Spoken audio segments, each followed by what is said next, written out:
HPZ token scam पर ED ने Dimapur special court में एक कंप्लेंट दायर की। इस पूरे मामले में 200 से भी ज़्यादा लोग एक्यूज पाए गए हैं। इस बात पर हम पूरी जानकारी के साथ बातचीत करने के लिए जा रहे हैं एडवोकेट जुनैद खालिद से।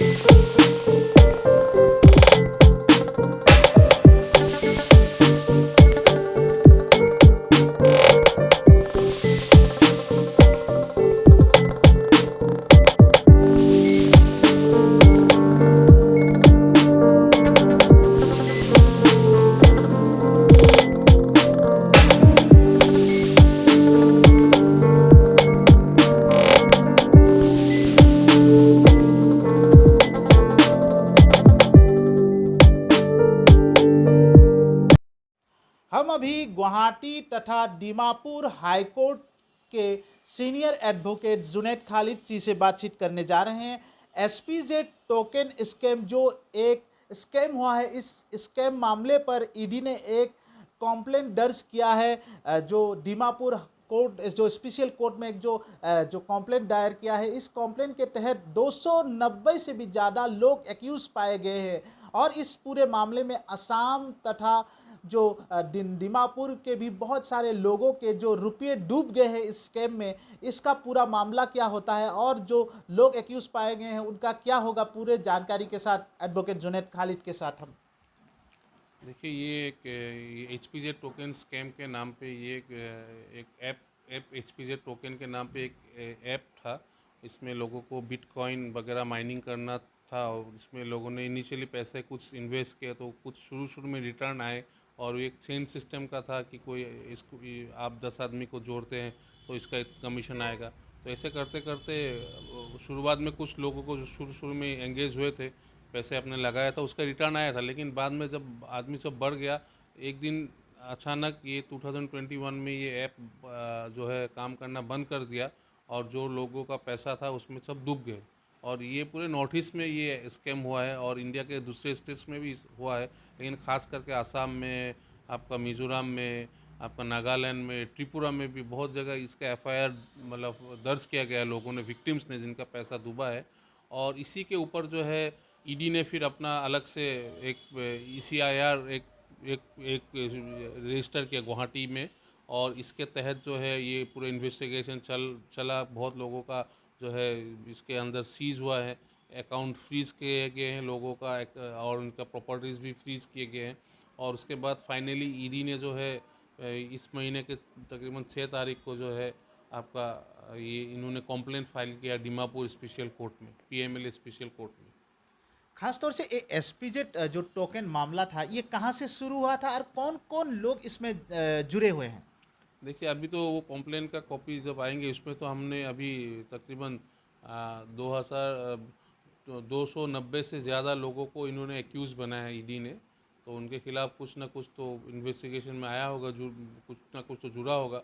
तो ये फिर अभी कोर्ट के सामने पेश वो सब अभी ट्रायल शुरू होगा इन लोगों को। और ये पूरे इंडिया भर में है, ये कोई मतलब पूरे इंडिया के लोग हैं इसमें।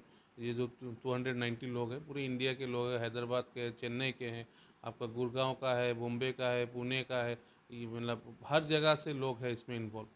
तो अभी ये कोर्ट के सामने इनको समन जाएगा, समन के बाद इनको हाजिर हो, ये लोग फिर अपना कोर्ट के सामने हाजिर होना पड़ेगा। उसके बाद वो अपना शाहिद रखेंगे, फिर उसके बाद कोर्ट अपना फैसला सुनाएंगे। तो यही एक तो लंबा एक प्रोसेस है, एक लीगल प्रोसीजर है, एक ट्रायल शुरू होगा, उसमें गवाही का है, एविडेंस का है, फिर जो फैक्ट्स आएंगे सामने, फिर लीगल इश्यूज है। उसके बाद जो है कोर्ट अपना जजमेंट मतलब सामने रखेंगे। जिन लोगों का जो ये पैसा डूब गया है, जो एसपीजेड जो टोकन स्कैम था, पैसा डूब गया, उनका पैसा मिलने का कोई चांस है या उनका पैसा डूब गया वो बर्बाद हो गए? ये तो देखिए अभी ये कोर्ट के डायरेक्शन के ऊपर है, क्योंकि जो है इन्वेस्टिगेशन एजेंसीज जितने भी हैं जो FIR दर्ज किए गए हैं उसके तहत FIR के ऊपर फिर ईडी ने अपना जो है ये जो मनी लॉन्ड्रिंग का जो है, इसमें पैसा कहाँ से आया, कहाँ गया, पूरा ये रूट इन्होंने करके एक कंप्लेंट सबमिट किया अपने कोर्ट में, स्पेशल कोर्ट PMLA दीमापुर में। तो उसके ऊपर अभी जो है ये कोर्ट डायरेक्शन देगा कि देख कोर्ट ये जो जिन लोगों को एक्यूज बनाया गया है इस केस में, उनको कोर्ट डायरेक्शन देंगे कि जिन लोगों का जो पैसा है, जिन्होंने पैसा लगाया है, तो मैटर ऑफ रिकॉर्ड है सब, जिन्होंने पैसा लगाया है तो उनके पास भी रिकॉर्ड रहेगा सब। शायद कोर्ट इस तरह से इंस्ट्रक्शन दे कि आप पैसा वापस कर लीजिए, तो इनका वापस कर देंगे शायद। ये कोर्ट के ऊपर फाइनल डिसीजन है। ये जो आपका जिन्होंने ये स्कैम किया है, खास तौर से कौन से जगह के हैं? असम के हैं या दिमापुर के, नागालैंड के, या असम नॉर्थ ईस्ट के बाहर के हैं? देखिए, ये तो अभी कॉम्प्लेन का कॉपी जो काफ़ी बड़ा है, ये तकरीबन 500 से ज़्यादा पेजेस का कॉम्प्लेन है। इसमें तकरीबन 200 290 के ऊपर लोगों को इसमें एक्यूज़ बनाया गया है। तो हर एक के खिलाफ कुछ ना कुछ तो कुछ मतलब इन्वेस्टिगेशन एजेंसीज़ ने कुछ कुछ ना कुछ मटेरियल्स है उस मतलब ऑन रिकॉर्ड, तो वो इन्वेस्टिगेट करके कोर्ट में कॉम्प्लेन फाइल किया इन्होंने। आपको किसका कितना रोल है, किसका कितना पार्ट है, वो तो सामने आएगा। और जो हमने प्रीलिमिनरी जो कंप्लेंट का कॉपी हमने देखा है, उसके बाद हमको ऐसा लग रहा है इसमें पूरे इंडिया भर के लोग इन्वॉल्व हैं। दिल्ली के भी हैं, आपके हरियाणा के भी हैं, हैदराबाद के भी है, चेन्नई के भी हैं, पुणे से भी लोग हैं इसमें इन्वॉल्व। तो हर जगह से लोग इसमें, इंडिया के लोग इसमें इन्वॉल्व है, मतलब जो लिस्ट ईडी ने आपके कोर्ट में सबमिट किया है। अभी जो इन्वेस्टिगेशन एजेंसी ने जो कार्रवाई शुरू कर दी है, इसके तहत गरीबों का पैसा जो है वो ज़रूर मिल जाएगा। हाँ बिल्कुल, ये हम लोग क्या इसका होपफुल है कि लोगों का पैसा जो है वो रिटर्न हो। और कोर्ट शायद शायद इसी लाइन पे कुछ अगर मतलब क्योंकि ये तो ये आम आदमी का पैसा है ना, इसमें अक्सर आम आदमी का पैसा है, गरीब लोगों का पैसा है, जो मतलब हार्ड अर्न मनी है, जो वो जो मेहनत करके कमाया हुआ पैसा है। तो इसमें बहुत लोगों का पैसा डूबा है। तो लगभग कितना पैसा डूबा हुआ है? तो इसमें तो अलग अलग बहुत स्टेटमेंट्स में वेरिएशन है। किसी में 100 करोड़ है, उसमें 119 करोड़ है, किसी में 1450 करोड़ है। तो इस हिसाब से अभी वो कोर्ट फाइनल डिसीजन लगेगी, क्योंकि कोर्ट अभी सब्जुडाइज है मैटर कोर्ट के सामने। लगभग 100 करोड़ से भी ज़्यादा। हाँ। जैसे कि अभी जो आप पिछले कई सालों से नॉर्थ ईस्ट के विभिन्न कोर्ट में, जैसे गुवाहाटी हाई कोर्ट हो, कोहिमा हाई कोर्ट हो, यहाँ पे तरह तरह के केस में जुड़े हुए हैं। तो ये जो आपका ईडी का जो कॉम्प्लेन हुआ है एसपीजेड टोकन स्कैम में, इसमें जो लोग एक्यूज़ हो चुके हैं, उनका क्या रहेगा? उसका कुछ बचने का हो, या कुछ जो किस तरह से बचा जाएगा, क्या होगा, उसके बारे में थोड़ा जानना चाहते हैं आपसे। देखिए, ये क्योंकि इन्वेस्टिगेशन एजेंसीज ने अपना पार्ट कंप्लीट करके कॉम्प्लेन जो है, इन्होंने अपना इन्वेस्टिगेशन कार्रवाई पूरा करके जो है अपना कॉम्प्लेन जो है ED special court PMLA Dimapur में फ़ाइल कर दिया है। वो केस नंबरिंग भी हो गया है। अब लोगों को समन्स इशू किए जाएंगे, उसके बाद लोग अपेयर होना शुरू होंगे, उसके बाद ट्रायल शुरू होगा इस केस में। ट्रायल में जो है, जो आदमी जो है मतलब इन केसेस में अपना इन्वॉल्वमेंट नहीं दिखाते हैं, तो वो कोर्ट कंसिडर करके उनको जो है एक लीगल प्रोसीजर में उसको वो कर देंगे। लेकिन फिर भी आइडर केस अपील के लिए तो ये हाई कोर्ट सुप्रीम कोर्ट की मैटर जाएगा, ये वाला मैटर, क्योंकि ये ये बहुत बड़ा स्कैम है। और इसमें बहुत ज़्यादा अमाउंट है, लोगों का इन्वॉल्वमेंट ज़्यादा है, पैसा बहुत डूबा हुआ है लोगों का। तो ये तो एक बहुत लीगल इशू चलेगा, और पहले ट्रायल शुरू हो, उसके बाद अपील का सिलसिला शुरू होगा।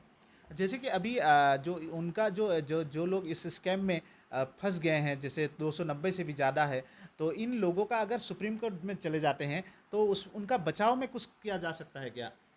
नहीं, पहले तो इनको ट्रायल फेस करना होगा। अगर ट्रायल में ये दीमापुर स्पेशल कोर्ट से ये इनको, अगर ये लोग बने एक्विंट हो जाते हैं, इनको खलास मिल जाता है, ये अगर निर्दोष साबित हो जाते हैं, तो फिर इनको अपील में जाने का ज़रूरत नहीं है। और इनकेस अगर साबित नहीं होते, फिर इनको कोहिमा हाई कोर्ट, फिर उसके बाद सुप्रीम कोर्ट अपील के लिए उनके पास ऑप्शन रहेगा। जैसे कि जो ये मामला है वहाँ जो स्पेशल कोर्ट है कोहिमा में, वहाँ पे अगर वकील जो ले वो लोग जो एक्यूज़ है वकील लेते हैं, तो उनका वहीं से भी बचाव हो सकता है क्या? कुछ अगर बच जाता नहीं, है तो पहले तो निर्दोष। इनको अपेयर होना पड़ेगा ना, समन इनके इशू होने के बाद इनको आना पड़ेगा दीमापुर आके।